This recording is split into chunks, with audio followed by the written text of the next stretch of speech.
আজকে পদ্মা ব্রিজ নিয়ে গর্ব করছেন। পদ্মা ব্রিজ নিয়ে তখন গর্ব করা যেত যখন পুরো পদ্মা ব্রিজের ইঞ্জিনিয়ারিং প্ল্যান থেকে শুরু করে সব ইঞ্জিনিয়ার টাকা নাহেন নিজের দেশের টাকা দেওয়া তো গর্বের নয়। গর্ব কোনটা? আমার ইঞ্জিনিয়ারের প্ল্যান, একটা ইঞ্জিনিয়ারও বিদেশ থেকে আনা লাগেনি। আমার ইঞ্জিনিয়ার এত জ্ঞানী, এত দক্ষ, এত যোগ্য, চায়না আমার ইঞ্জিনিয়ারকে ভাড়া করে নিয়ে যায়, ইন্ডিয়া আমার ইঞ্জিনিয়ারকে ভাড়া করে নিয়ে যায়। এটা হলো গর্ব। নিজে টাকা দিতে পারা তো গর্ব নয়। দেশের টাকা নিজের, সব বড় বড় ইঞ্জিনিয়ার বিদেশের। আর ওই পাবজি ফ্রি ফায়ার গেম খেলে যে মদ গাঞ্জা জুয়া আইপিএল নিয়ে ব্যস্ত থেকেছে, এই সব যুবকগুলো গিয়ে ওই পাইলের মধ্যে ইট বালু খোয়া ফেলে লেবারি করেছে। কথা বুঝতে পারেননি? এটাকে বলা হয় কর্পোরেট দাস। এই জিনিসটা, শব্দটা মনে রাখবেন। নতুন দাসত্ব। আজ থেকে 190 বছর আগে ইস্ট ইন্ডিয়া কোম্পানি যে দাসত্ব কায়েম করেছিল ওটা ছিল কর্পোরেট দাসত্ব। আজ 200 বছর পর নতুন করে যে দাসত্ব প্রতিষ্ঠিত হচ্ছে এটাও কর্পোরেট দাসত্ব। আপনি হয়তো ঠিক বলছেন, কিন্তু আপনাকে আরেকটু বুঝাই, না হলে আপনি বুঝতে পারবেন না যে কি কর্পোরেট দাসত্ব। ধরেন বাংলাদেশে মিরের সরাইয়ের অর্থনৈতিক অঞ্চল, বিশাল অর্থনৈতিক অঞ্চল, কোটি কোটি টাকা ইনভেস্ট, যেখানে অনেক ফ্যাক্টরি, কল কারখানা, যন্ত্রপাতি, মেশিনারিজ তৈরি হবে, কোটি কোটি টাকা ইনকাম হবে। কর্পোরেট দাসত্ব কি? পরমাণু চুল্লি হচ্ছে পাবনাতে, আরও বিভিন্ন জায়গায় বিভিন্ন প্রকল্প চলতেছে। কর্পোরেট দাসত্ব কি? ওই পরমাণু চুল্লি, ওই মিরের সরাইয়ের অর্থনৈতিক অঞ্চলের সব বড় বড় কোম্পানির মালিক, মেশিনারিজের মালিক, উচ্চপদস্থ সব কিছুর মালিক হবে বাইরের কোম্পানি। কথা বুঝতে পেরেছেন? আর আমি আপনি হব মাসে খেটে খাওয়া বেতনওয়ালা কর্মচারী। কথা বুঝতে পারেননি? মিরের সরাইয়ের একজন লোক, সে চাকরি করবে চা দেওয়ার, মানে কেরানি। বুঝতে পেরেছেন? বেতন পাবে 10,000 টাকা ওই অর্থনৈতিক অঞ্চলে। মিরের সরাইয়ের একজন লোক ওই অর্থনৈতিক অঞ্চলে চাকরি করবে ঝাড়ু দেওয়ার, বেতন পাবে 15,000 টাকা। ওই অর্থনৈতিক অঞ্চলে চাকরি করবে বাথরুম পরিষ্কার করার, বেতন পাবে 15,000 টাকা। কথা বুঝতে পেরেছেন? আর কোম্পানির মালিক সবকিছু হবে কোথাকার? বাইরের। এটা হচ্ছে কর্পোরেট দাসত্ব।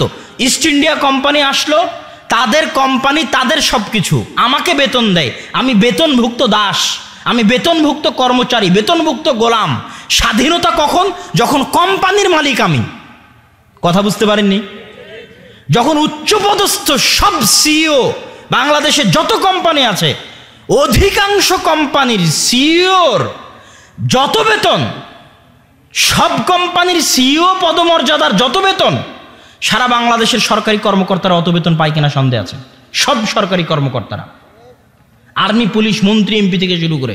কিন্তু যত কোম্পানি আছে সব কোম্পানির সিইও দেখবেন বাইরের, হয় ইন্ডিয়ার না হয় চায়নার, বাংলাদেশের নাই। এই জিনিসটাকে বলা হয় কর্পোরেট দাসত্ব। এটা কিসের জন্য আসছে? সরকারের দোষ? অসম্ভব। এখানে সরকারের দোষ কি করে হয়? তুমি ফ্রি ফায়ার পাবজি খেলবা, বলবো সরকারের দোষ। তুমি সারাদিন ফেসবুক ইউটিউব নিয়ে পড়ে থাকবা, তাস গাঞ্জা নিয়ে পড়ে থাকবা, আইপিএল নিয়ে পড়ে থাকবা, আর বলবা সরকারের দোষ। তুমি যদি আরো পাবজি ফ্রি ফায়ার খেলিস, আরো ফেসবুক ইউটিউব টুইটার নিয়ে পড়ে থাকিস, আরো মদ গাঞ্জা জুয়া তাস আইপিএল বিপিএল নিয়ে পড়ে থাকিস, তাহলে আজকে তো দাসত্বের জীবন শুরু হচ্ছে, কালকে রোহিঙ্গাদের যেরকম কুচুকাটা করে কেটেছে তোকেও কাটবে। এটা সরকারের দোষ নয়, এটা তোর দোষ। আজ তুই যদি এই রাস্তায় থাকিস, তোর সন্তান দাস হবেই হবে। ইহুদি খ্রিস্টানরা তোর সন্তানকে কুচুকাটা করে কাটবেই কাটবে। যতদিন তুই অচল, অথর্ব, অকেজন, নন প্রোডাক্টিভ, অশিক্ষিত, জাহেল, গন্ড, মূর্খ থাকবি, আর সারাদিন ফ্রি ফায়ার পাবজি নিয়ে ব্যস্ত থাকবি, আর সারাদিন মদ গাঞ্জা ক্রিকেট ফুটবল নিয়ে ব্যস্ত থাকবি, ততদিন তোদের ভাগ্যে ইহুদি খ্রিস্টানদের গোলামি আছে। ইহুদি খ্রিস্টানের ছেলেরা এভাবে কাটায় না, তাদের কাছে টাইমের মূল্য আছে। জাপান যান, জার্মান যান, কঠিন টাইমের মূল্য। ওরা জান্নাতে যাবে কি জাহান্নামে যাবে এটা পরের কথা। দুনিয়াতে যে পরিশ্রম করে ওর প্রতিদান আল্লাহ দুনিয়াতে দেন, কাফের হলেও। দুনিয়াতে যে পরিশ্রম করে ওর প্রতিদান আল্লাহ দুনিয়াতে দেন, মুশরিক হলেও। ইবনুল কাইয়িম রাহিমাহুল্লাহ বইয়ের মধ্যে লিখছেন, আল ওয়াবিলুস সাইয়্যিব গ্রন্থের মধ্যে, যে মুশরিক যদি দান করে, অসহায় দুস্থকে সহযোগিতা করে, মুশরিক। কাফের যদি অসহায় দুস্থকে সহযোগিতা করে, তাহলে ওই অসহায় দুস্থকে সহযোগিতা করার প্রতিদান ওই কাফের আর মুশরিককে আল্লাহ দুনিয়াতেই দিবেন, তাও দিবেন। কথা বুঝতে পেরেছেন? আর আপনি দুনিয়াতে কোনো কাজ করবেন না, কোনো পরিশ্রম করবেন না, অচল অকেজ অথর্ব হয়ে পড়ে থাকবেন আর দাবি করবেন আমি উন্নত হয়ে গেছি, এই হয়েছে সেই হয়েছে, অমুকের দোষ তুমুকের দোষ। জি না, এটা গোলামি, এটাই দাসত্ব। তোমাকে কিসের গোলাম কিসের দাস হতে হবে? আল্লাহর।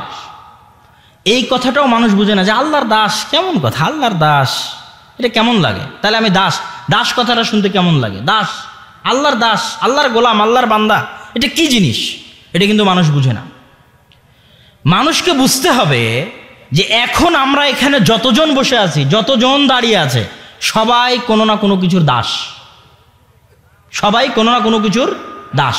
কেউ ক্ষমতার দাস, কেউ টাকার দাস, কেউ নারীর দাস, কেউ স্ত্রীর দাস, কেউ সন্তান সন্ততির দাস। কথা বুঝতে পেরেছেন?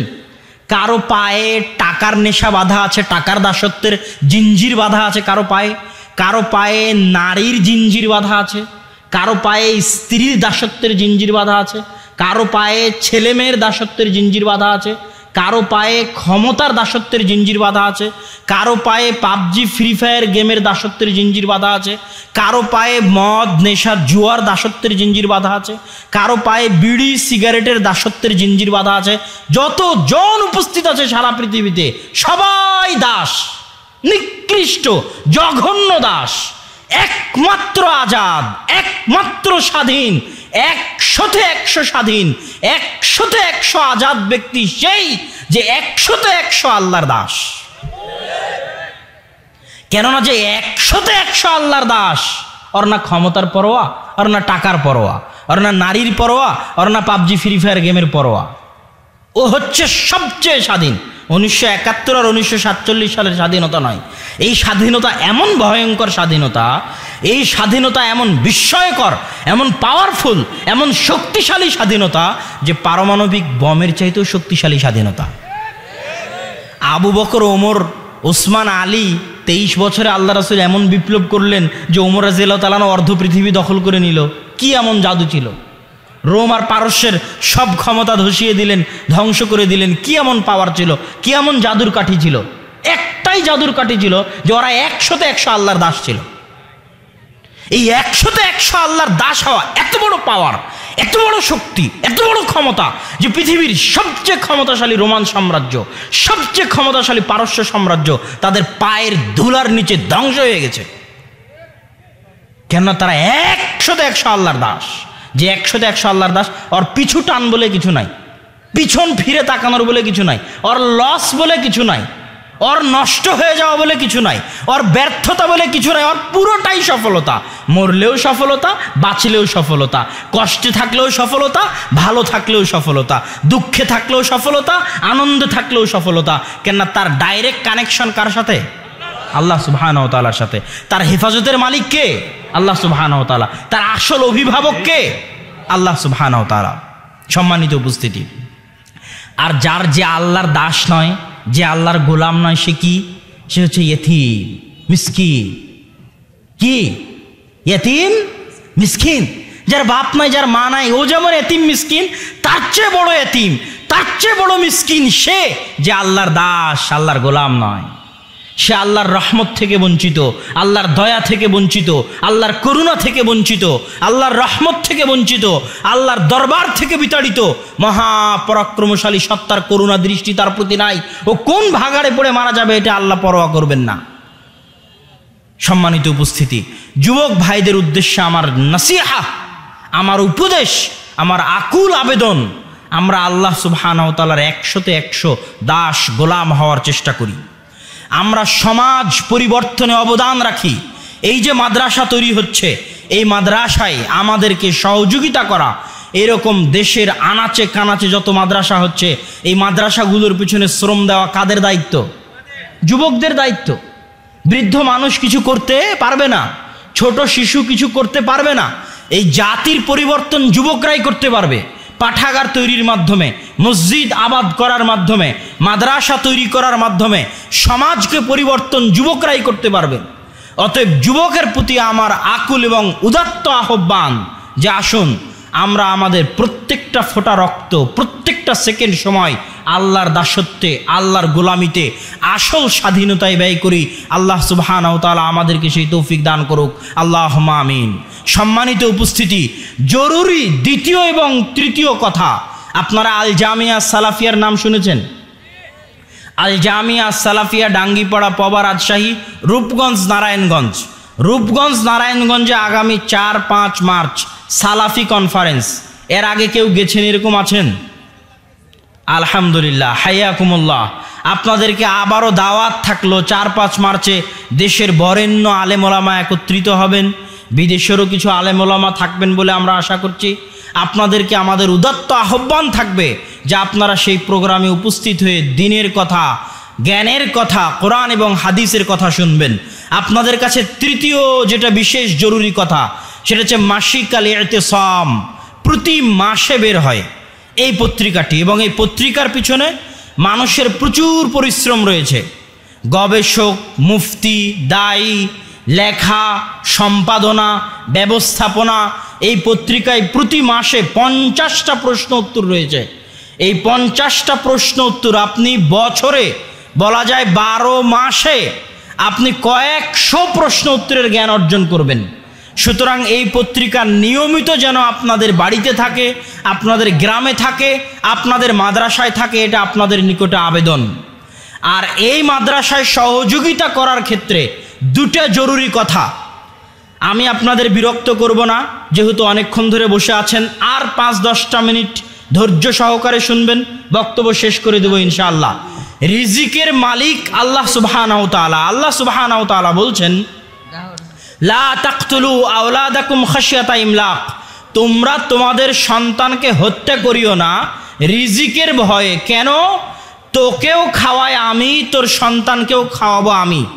এখন পর্যন্ত তুই নিজের রিজিকের মালিক হতে পারিসনি, তুই তোর সন্তানের রিজিক নিয়ে চিন্তা করিস কেমনে? আপনি যতজন মানুষের রিজিকের দায়িত্ব উঠাবেন, অতজন মানুষের রিজিকের টাকা আল্লাহ আপনার হাত দিয়ে দিবে। আপনার স্ত্রী যে রিজিক নিয়ে এসেছে, আপনার সন্তান যে রিজিক নিয়ে এসেছে, এই রিজিকের টাকা আল্লাহ আপনার হাত দিয়ে দিবে। তো এই মাদ্রাসার দুটো এতিম, দুটো দুস্থ, দুটো দরিদ্র, দুটো গরিবের যদি আপনি সহায়তা করেন, তো এটার টাকা আল্লাহ আপনার হাত দিয়ে ব্যবস্থা করে দিবে। তাই আসুন দান করি। আল্লাহ সুবহানাহু ওয়া তাআলা আমাদেরকে আলোচনা অনুযায়ী আমল করার তৌফিক দান করুক, আল্লাহুম্মা আমিন। ও আচ্ছা, এখানে আরো যে বইগুলো আছে, আদর্শ নারী, আদর্শ পুরুষ, আইনে রাসূল, দোয়া অধ্যায়, মুমূর্ষ হতে কবর পর্যন্ত, এবং উপদেশ। উপদেশ উপদেশ একটি ব্যতিক্রম বই, আইনে রাসূল, দোয়া অধ্যায় একটি ব্যতিক্রম দোয়ার বই, আদর্শ নারী ও আদর্শ পুরুষ। ভাস্কর্যকে সম্মান করলে কাফের হবে কি? অনেক গুরুত্বপূর্ণ প্রশ্ন। করা জায়েজ নয়, এ কথা ঠিক, কিন্তু করলে কাফের হবে কি না? যারা করতেছে তারা কিন্তু বলতেছে না যে, কিছু বলবেন? যারা করতেছে তারা কিন্তু বলতেছে না যে এটা শিরক, কিন্তু আমি মানব না, মানি না। তোর কি? এটা হারাম, কিন্তু আমি মানি না, মানব না, তোর কি? এটা বলতেছে না তারা। তারা কি বলতেছে? তারা বলছে, ওই দেখো কোরআনে সুলাইমান আলাইহিস সালামের তিমসাল, অতএব এটা বানানো জায়েজ। আমি তো চাইলামই সবাই সহযোগিতা করিয়েন মাদ্রাসায়। ওই দেখো কোরআনে এই দলিল আছে, অতএব এটা বানানো জায়েজ। ওই দেখো হাদিসে এই দলিল আছে, এটা বানানো জায়েজ। কেউ বলতেছে আমি বাড়িতে পড়ে আলেম হয়ে গেছি, কেউ বলছে আমি তাহাজ্জুদের সালাত আদায় করি, অতএব আমি আপনাদের চাইতে বেশি জানি, এটা করা জায়েজ। তাহলে সে জায়েজ প্রমাণ করে করতে চাচ্ছে। যে জায়েজ প্রমাণ করে করতে চায় সে কাফের নয়, সে ফাসিক। যদি সে বলতো আমি জানি এটা হারাম, আমি জানি এটা শিরক, কিন্তু আমি মানি না, তোর কি? তাহলে কাফের হওয়ার সম্ভাবনা ছিল। কিন্তু যেহেতু জায়েজ করার চেষ্টা করে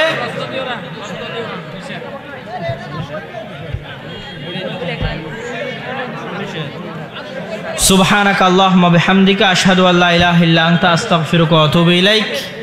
ধীরে সুস্থে বইগুলো নিয়ে যান, এটাও দিয়ে দিন এইদিকে।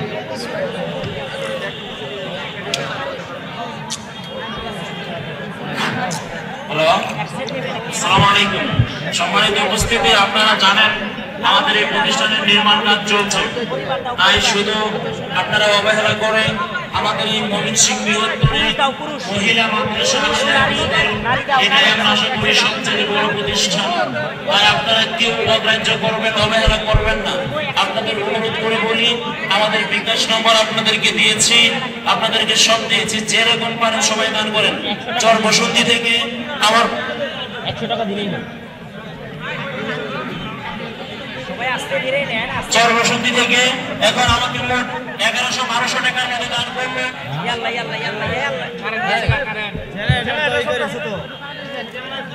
একজন বক্তার কি বৈশিষ্ট্য হওয়া উচিত? সারা বাংলাদেশে বক্তায় ভর্তি, কত বক্তা নেবেন?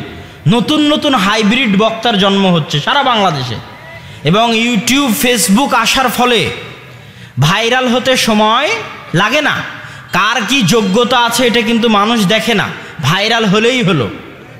আব্দুর রহমান বিন আব্দুর রাজ্জাক 5 বছর কোথায়? জামিয়া সালাফিয়া বানারস, ভারতে 5 বছর আহলে হাদিসদের কেন্দ্রীয় শিক্ষা প্রতিষ্ঠান, 2 বছর আলেম, 3 বছর দাওরা, 5 বছর পড়াশোনা করেছে। কথা বুঝতে পেরেছেন? কিন্তু ওর কোনো দামই নাই। কিন্তু আর একজন যদি ভাইরাল হতে পারে, কোনো পড়াশোনাই নাই, ওই সবচেয়ে ভালো বক্তা। তাহলে আমি 5 বছর জামিয়া সালাফিয়া বানারসে পড়ে কি করলাম, কি শিখলাম? তাহলে জ্ঞানের মূল্য নয়, ভাইরাল এবং জনপ্রিয়তার মূল্য। এই যুগে এই বই সবচেয়ে বেশি প্রয়োজন। কে বক্তা, বক্তার পরিচয় কি, বক্তার গুণ কি হওয়া উচিত, ব্যবসায়ী বক্তা আর দাওয়াত দানকারী বক্তার মধ্যে পার্থক্য কি, কে সত্যিকারী দায়ী বক্তা আর কে ব্যবসায়ী বক্তা? কথা বুঝতে পেরেছেন? ব্যবসায়ী বক্তার বক্তব্য সমাজ পরিবর্তন করতে পারবে না। যে সমাজ নেতাকে পরোয়া করে কথা বলে, কমিটিকে পরোয়া করে কথা হতে পারে না। যে বক্তার পায়ে টাকার জিঞ্জির নাই, কন্টাক্টের জিঞ্জির নাই, কমিটির জিঞ্জির নাই। কথা বুঝতে পেরেছেন? কে ক্ষমতায় আছে, কে ক্ষমতায় নাই, পাশে এমপি বসে আছে না মন্ত্রী বসে আছে, পাশে চেয়ারম্যান না মেম্বার বসে আছে, কারো তোষামদির জিঞ্জির নাই, দাসত্ব নাই, ওই বক্তার বক্তব্য দিয়ে সমাজ পরিবর্তন হবে। ওই বক্তা হচ্ছে দায়ী বক্তা, আল্লাহর সন্তুষ্টির জন্য দাওয়াতি কাজ করেন। কোন বক্তার কথা গ্রহণ করবেন, বক্তার সাথে তার বক্তব্যের সাথে আমলের কতটুকু সম্পর্ক আছে, কয়জন বক্তা আমলওয়ালা বক্তা?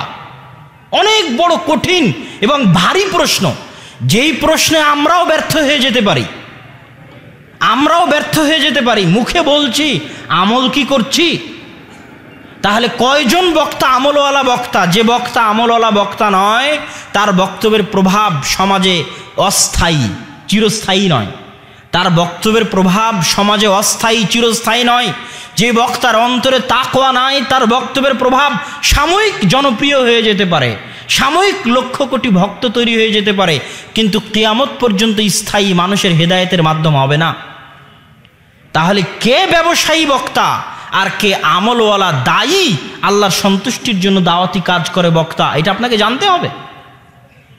শ্রোতা কে, শ্রোতার কেমন হওয়া উচিত, শ্রোতার কি দায়িত্ব, কাকে বক্তব্যের জন্য আনবে আর কার বক্তব্য শুনবে, কাকে বক্তব্যের জন্য আনবে না আর কার বক্তব্য শুনবে না, এই বিষয়ে শ্রোতার সচেতনতা থাকা উচিত।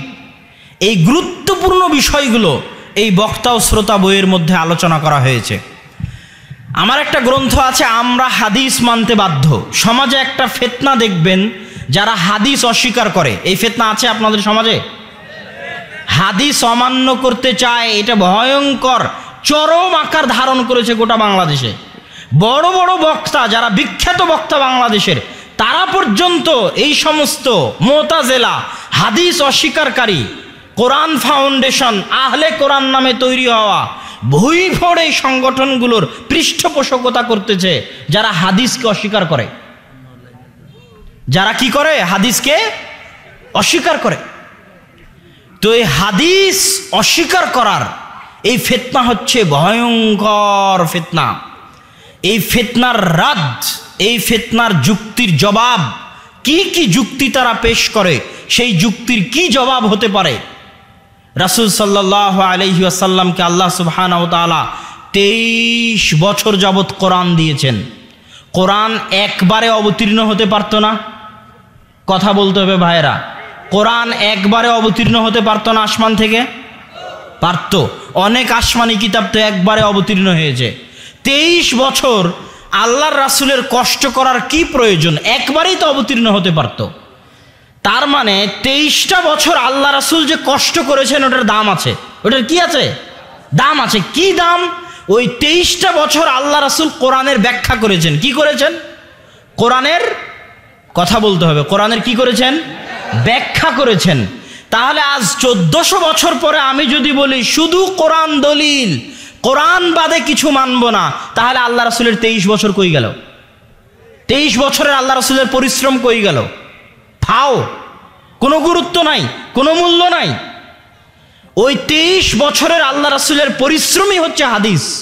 ওই 23 বছরের আল্লাহ রাসূলের পরিশ্রমই কি? হাদিস। এই জন্য মানুষ হাদিস মানতে বাধ্য। হাদিসের অপমান অসহনীয় অপমান। এবং যারা ফেরকায়ে নাজিয়াহ মুক্তিপ্রাপ্ত জামাত, তারা ওরাই যারা হাদিসের ওপর আমল করে এবং হাদিসের সংরক্ষণ করে। এবং মুহাদ্দিসিনে কিরাম যে পরিশ্রম হাদিসের পিছনে দিয়েছেন, পৃথিবীর সমস্ত ইঞ্জিনিয়ার একত্রিত হয়ে ইঞ্জিনিয়ারি শাস্ত্রের পিছনে, পৃথিবীর সকল ডাক্তার একত্রিত হয়ে ডাক্তারি শাস্ত্রের পিছনে, পৃথিবীর সকল বিজ্ঞানী একত্রিত হয়ে বিজ্ঞান শাস্ত্রের পিছনে, পৃথিবীর সকল ভাষাবিদ একত্রিত হয়ে ভাষার পিছনে অত পরিশ্রম করেনি পৃথিবীর মুহাদ্দিসেরা আল্লাহ রাসূলের হাদিসকে সংরক্ষণ করার জন্য যে পরিশ্রম করেছেন। আল্লাহ রাসূলের হাদিস তো মুখস্থ করেছেন। ওই হাদিস কারা বর্ণনা করেছে তাদের নাম মুখস্থ করেছেন। ওই বর্ণনাকারী কত সালে জন্মগ্রহণ করেছে সেটা মুখস্থ করেছেন। কত সালে মৃত্যুবরণ করেছেন সেটা মুখস্থ করেছেন। ওই বর্ণনাকারীর শিক্ষক কে কে তাদের নাম মুখস্থ করেছেন। ওই বর্ণনাকারীর ছাত্র কে কে তাদের নাম মুখস্থ করেছেন। ওই বর্ণনাকারীর শিক্ষকের জীবনী মুখস্থ করেছেন।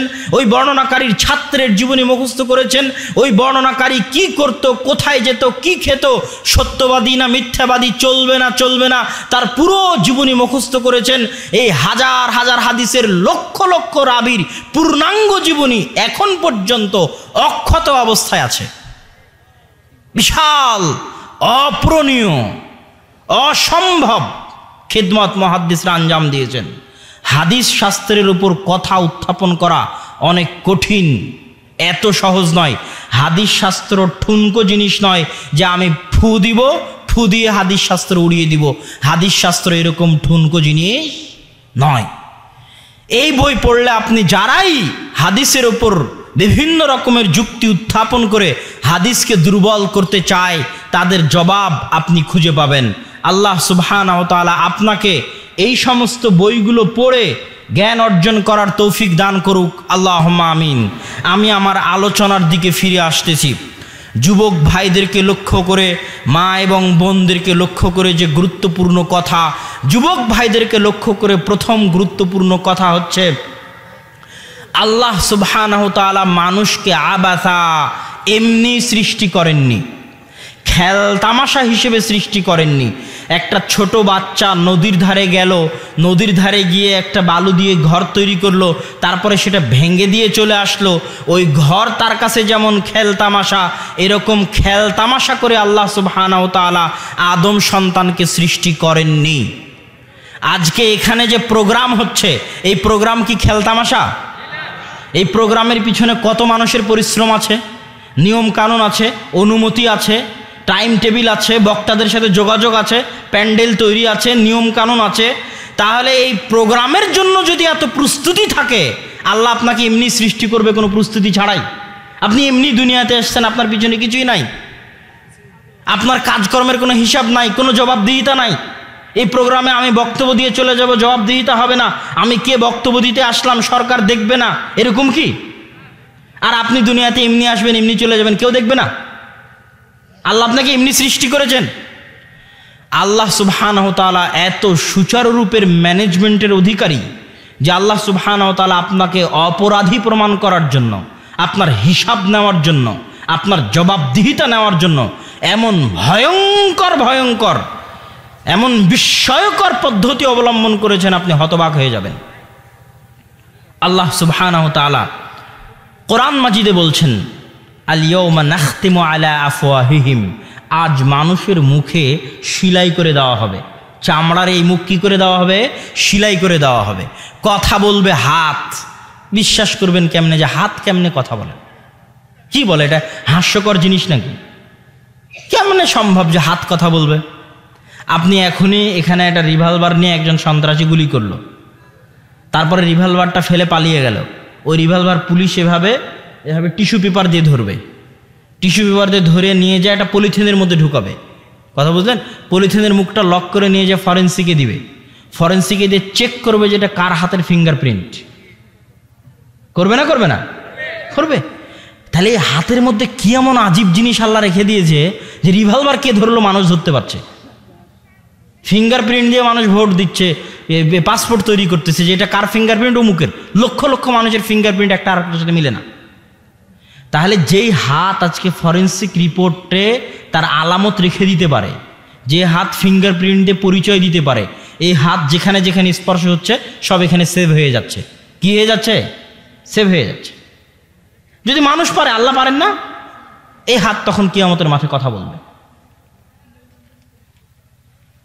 আর একটা ভয়ঙ্কর আল্লাহ সুবহানাহু ওয়া তাআলার বিস্ময়কর আপনাকে অপরাধী প্রমাণ করার, এমনি আপনি দুনিয়াতে আসেননি, তাই সেটা আপনাকে বুঝাতে চাচ্ছি।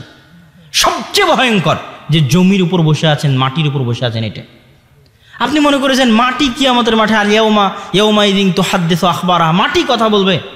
বিআন্না রাব্বাকা আওহা লাহা, সূরা জিলজালের আয়াত, যে তোমার প্রতিপালক নির্দেশ দিয়েছে কথা বলো। মাটি কথা বলবে। কেমন কথা? আপনাকে বলি, মাটিতে আপনি ধান লাগাচ্ছেন, ধান হয় না? হ্যাঁ, মাটি যদি এরকম জড়বস্তু হতো তাহলে ধান কোত্থেকে হয়? এই জড়বস্তুতে ধান হবে?